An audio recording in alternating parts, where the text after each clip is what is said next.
Hello guys, let's now start what about discuss of care of ventilated patient.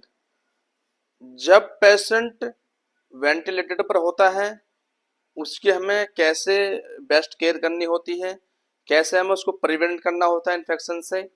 तो आज उसी के बारे में डिस्कस करने में जा रहा हूँ। तो वीडियो में बने रहेगा, वीडियो को बिल्कुल भी स्किप नहीं कीजिएगा। अब बात करते हैं, जब पेशेंट का हम हैंडओवर दूसरे स्टाफ से लेते हैं तो हमें इस बार टूल यूज करना है। आई का मतलब आइडेंटिफिकेशन, एस का मतलब सिचुएशन, बी का मतलब बैकग्राउंड, ए का मतलब असेसमेंट, आर का मतलब रिकमेंडेशन। 5 तरीके से हम उसमें 5 चीज हम देखेंगे, उसमें प्रॉपर हैंडओवर हो जाएगा आपका। अब बात करेंगे, जब हैंडओवर लेने के बाद अब हम क्या देखेंगे कि पेशेंट को क्या क्या चीज लगी हुई है। पेशेंट वेंटिलेटर मशीन पे है, उसका हम प्रेशर चेक करेंगे, पेशेंट को कितना प्रेशर दिया जा रहा है, FiO2 कितना दे रहे हैं उसको। तो इस चीजों का हमें ध्यान रखना है और वाइटल का भी हमें ध्यान रखना है। दूसरी देखेंगे, पेशेंट का बेड जो है 30 to 45 एलिवेटेड है नहीं है। तीसरी चीज देखेंगे, पेशेंट को कहीं बेड सोर तो नहीं हो गया है। एटलीस्ट अगर पेशेंट 4 से 5 6 7 8 10 दिन हो गए हैं तो पेशेंट को बेड सोर होने के चांसेस बढ़ जाते हैं। तो उस कंडीशन में क्या करना है कि हमें पेशेंट की एटलीस्ट एक शिफ्ट में पेशेंट के हमें पोजीशन को चेंज कराना है और देखना है पेशेंट को बेड सोर तो नहीं हो गए।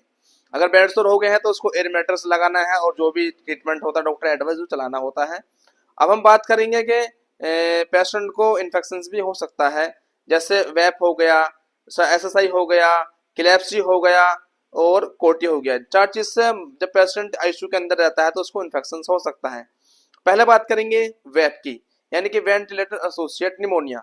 ये क्यों हो सकता है? जब पेशेंट लंबे समय से एक ही पोजीशन में लेटा होता है, सुपाइन पोजीशन में लेटा होता है, या पेशेंट को मैकेनिकल वेंटिलेटर होता है, या पेशेंट को कोई लंग्स की बीमारी हो सकती है, या पेशेंट को कोई ऐसी डिजीज हो सकती है जिससे पेशेंट को निमोनिया हो सकता है, लंग्स की कोई बड़ी डिजीज हो सकती है, जैसे COPD हो गया। तो उसको मोर चांसेस हो जाते हैं पेशेंट को वेंटिलेटर एसोसिएटेड निमोनिया होने के। अब इसको हम कैसे रिड्यूस कर सकते हैं कि पेशेंट को निमोनिया ना हो? तो हमें क्या करना है कि पहले तो पेशेंट का बेड 30 to 45 डिग्री एलिवेट करके रखना है, जैसे कि आप वीडियो में इमेज में देख रहे होंगे।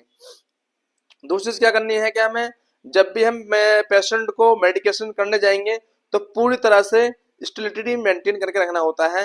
यानी कि पेशेंट को जब दवा देने जाएंगे तो अल्कोहल सैनिटाइजर होता है, उससे हमें क्लीन करना होता है अपने हैंड को। और या तो सर्जिकल ग्लव्स पहन के जाएंगे या पेशेंट को क्लीन हाथ का हैंड करके जाएंगे हम। और दूसरी चीज क्या है कि हमें पेशेंट का जो होता है कि ओरल केयर हमें डेली करनी होती है, क्लोरोहेक्सिडिन ग्लूकोनेट सॉल्यूशन से करनी होती है। और तीसरी चीज क्या होता है कि हमें जो पेशेंट को ट्यूब लगी हुई है, कफ जिसको बोलते हैं, उसको डिफ्लेक्ट। चल दोस्तों, मिलते हैं नेक्स्ट वीडियो में, तब तक के लिए कीप वॉचिंग।